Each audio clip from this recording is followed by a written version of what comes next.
তুমি যে শেয়ার মধ্যে নিবে আপনি বই রয়েছ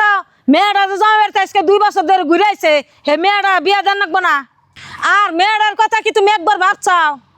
আর আমি মেয়ের কথা কি বাবু এই মেয়ে জামাই বাড়ির ভাত খায় নাই একমাত্র তোমার জন্য তুমি এইসব 12 করলি তার বেটা এসে 13 করলি সেজন্য জামাই বাড়ির ভাত খায় না মেয়া সেজন্য মেয়ে জামাই বাড়ির ভাত খায় নাই একমাত্র তোমার জন্যে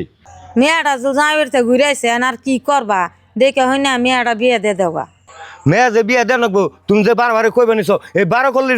13 করলি এই মেয়েটা নিব খেরা এই যে একখানে বিয়ে ছিলাম জামাই বাড়ি উনি ঘুরে আছে তাও শহীদুল ঘটক আছে তার কাছে যাই দেখি হ্যাঁ কি কর কাকা কনে মেলা করতেছেন আপনি একটু দোকানে কেটে আছে গো কি মনে করে খারাপ হলে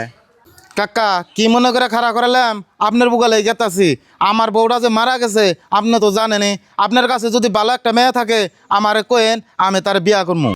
বাঁচতে আমার কাছে একটা ভালো একটা মেয়ে আছে কিন্তু মেয়েটা জামাই বাড়িতে ঘুরে আসে মেয়েটা সে দেয় হানালা কিন্তু 12 করলি 13 করলি বাঁচতে মেয়েটা যদি নেওয়া তাহলে আমি এনে দিয়ে কাকা 12 করলি 13 করলি তাও আমি বিয়া করবো কিন্তু কাকা আমার একটা শর্ত আছে 2টা মাইডা পারলে একটা ছাগল লাগবো ও বাঁচতে কইলে যদি তাহলে আমি মেয়ের বাপের কাছে হইনা দেখি ও কাকা জান তেলে আব্বা মা তো আমার বিয়ার কথা ফেসাল পারবান কেন হয়েছে একখানে বিয়া দিছাল হে জামার ভাত তো খাইয়ে হারলাম না ই জামাই যাবার কেমন হবো আল্লাহ ই জানে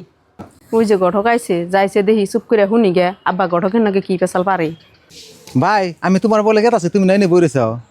ভাই তুমি না মেয়ে বিয়ে দিবে পোলা একটা আমি পাইছি পোলাটা খুব ভালো তাতে পোলার কাছে কি সব ভাঙ্গে চুরা কইছিলে ভাই তুমি যে কইছিলে পোলার কাছে আমি সব কিছু ভাঙ্গে ছেড়ে কইছি কিন্তু পোলা একটা শর্ত দিছে পোলা কি শর্ত হচ্ছে আমার কাছে কও আমি একটু শুনি কিন্তু একটা ছাগল আর 2টা মাঠে ফেলেছে হ্যাঁ পোলার শর্ত আমি মাইনেছি নজরতের জায়গায় এই যে মানুষের বিয়া শাদী হয় কোনোদিন তো শুনি নাই কে যে মাইঠে ফেললে আর ছাগল নাগে আমার বিয়া আমার দিন না চাইতেছে কে